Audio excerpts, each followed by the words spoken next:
Julien l'a dit tout à l'heure, c'est la locale de l'étape qu'on est fiers d'accueillir ce soir.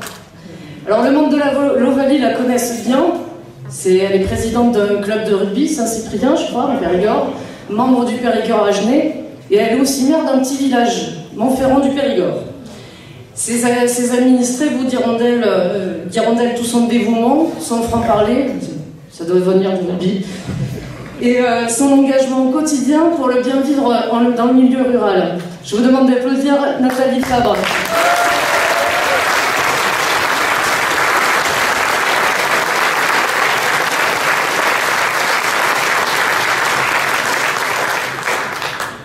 Monsieur le maire, mesdames, messieurs, chers amis, chers camarades, bonsoir. Je suis ravie et honorée de me retrouver ici parmi vous ce soir. Comme vient de le dire Julie, je suis la locale de l'étape. Je me réjouis que vous soyez si nombreux à avoir répondu à notre invitation. Je vous remercie sincèrement pour votre venue. Aujourd'hui, participer à un meeting politique demande un effort personnel et témoigne d'un besoin, d'une envie de réfléchir collectivement pour trouver des solutions qui changent réellement la vie. Mes remerciements et toute ma gratitude vont également à Jacques Ozou, ainsi qu'à celles et ceux qui ont préparé le meeting de ce soir. Je remercie aussi ces femmes et ces hommes qui sont sur le terrain pour distribuer ou afficher, car c'est vous la dynamique de la campagne. Et savoir que l'on peut compter sur vous toutes et tous est important pour la candidate que je suis. En quelques mots, je vais vous faire une brève présentation et expliquer pourquoi j'ai fait le choix de m'engager auprès de Yann et des 77 autres candidats.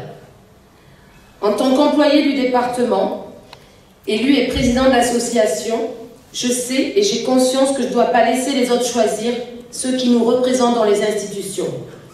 Donc je vote et j'accepte volontiers de monter au créneau dans les campagnes électorales. Je me nomme Nathalie Fabre, je travaille au département dans le secteur social.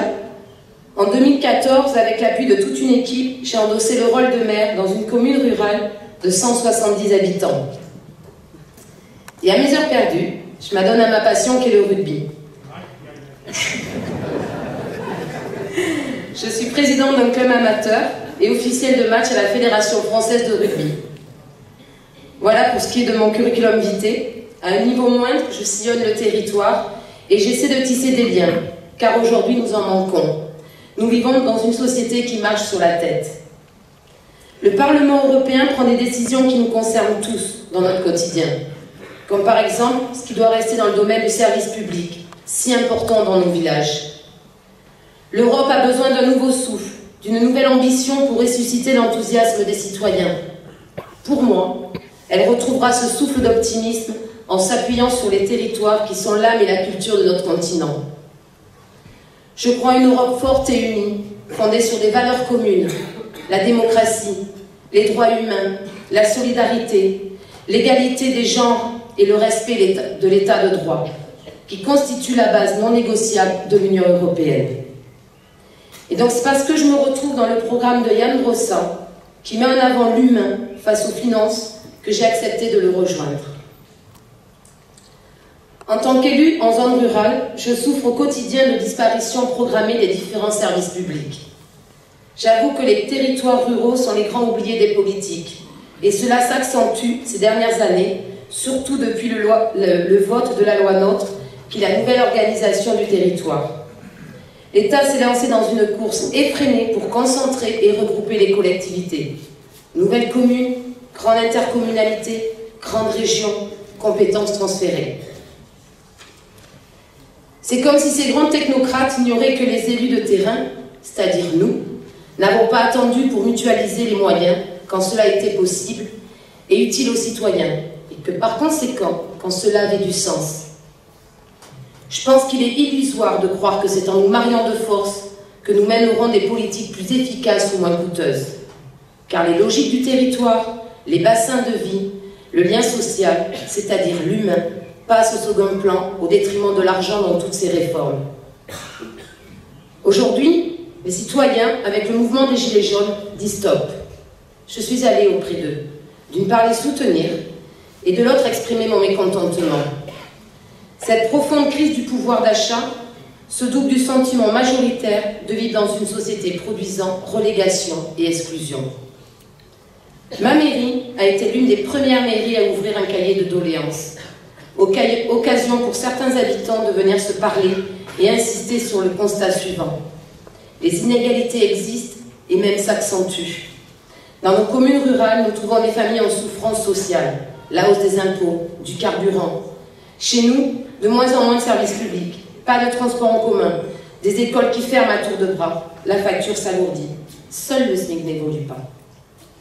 Est-ce un luxe que de vouloir vivre dignement? Non, c'est un droit. Mais aujourd'hui, ce droit est réservé à une certaine classe de personnes. La plupart des Français ont établi des liens de confiance avec les acteurs de proximité des services publics. Nous, maires, nous sommes les premiers vers lesquels ils se tournent. Enfin, quand ils osent. Car c'est pas facile d'avouer ces difficultés. Les zones rurales sont oubliées aussi par les nouvelles technologies. Je citerai juste les réseaux, que ce soit pour la téléphonie ou Internet. Là aussi, nous n'y avons pas droit. Face à la déshumanisation des démarches qui excluent les plus fragiles, les collectivités locales, aussi inventives et volontaristes soient-elles, ne peuvent prendre le relais de l'État. On nous répond qu'il faut investir. Oui, mais comment? Comment faire quand les dotations de l'État baissent et nous poussent à fusionner et donc à rompre le dernier lien social? Comme maire de village, je vis au quotidien les défauts de l'Europe d'aujourd'hui, comme j'ai pu vous en citer quelques-uns.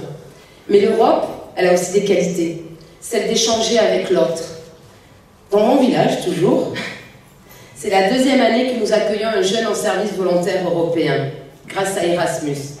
Une expérience que je souhaite à tout le monde de découvrir, tant c'est enrichissant et opportun. Pour mobiliser les jeunes générations de notre entourage, il faudrait appeler à une ouverture encore plus large de ces programmes Erasmus et l'étendre aussi à des jeunes professionnels afin de découvrir et d'acquérir d'autres expériences. Toutes ces crises de confiance qui s'expriment à l'égard des gouvernants nous appellent à réinterroger le projet européen pour construire une Europe plus proche des préoccupations des citoyens. Qui mieux que les élus de terrain pour assurer le lien entre les institutions européennes et les citoyens? Cette loi NOTRe que je subis au quotidien, en tant qu'élu, je la retrouve aussi en tant que présidente d'association sportive. Là aussi, on fusionne. Nous ne communiquons plus qu'au travers d'un écran, sans humanité, sans connaître nos interlocuteurs. Nous devenons une société individuelle et déshumanisée. Il est urgent de nous écouter et de se concerter afin d'arrêter cette démolition en cours. Rendons sa place aux citoyens au détriment du financier. Compte tenu de la dimension mondiale des déficits actuels tels que le climat, je veux une Europe ouverte sur le monde et à l'écoute des peuples qui voient en l'Europe un espoir pour plus de paix et de prospérité partout dans le monde et non un repli sur soi. L'Europe ne peut pas être seulement un partenariat entre États et nations. L'Union européenne est avant tout l'union des peuples. Elle n'existera que si les Européens y croient. Il faut donc la construire avec eux, la construire avec vous. C'est pour toutes ces raisons que j'ai rejoint Yann. Alors pour une Europe des gens et pas l'Europe de l'argent, je vous demande de voter et de faire voter massivement pour la liste qui est conduite par Yann Brossat. Pour une Europe plus juste, où l'humain retrouvera sa place, il faut qu'il y ait plus d'élus. Ça passera par le bulletin du Parti communiste le jour du 26 mai. Nous comptons sur vous, je compte sur vous le 26 mai. Merci.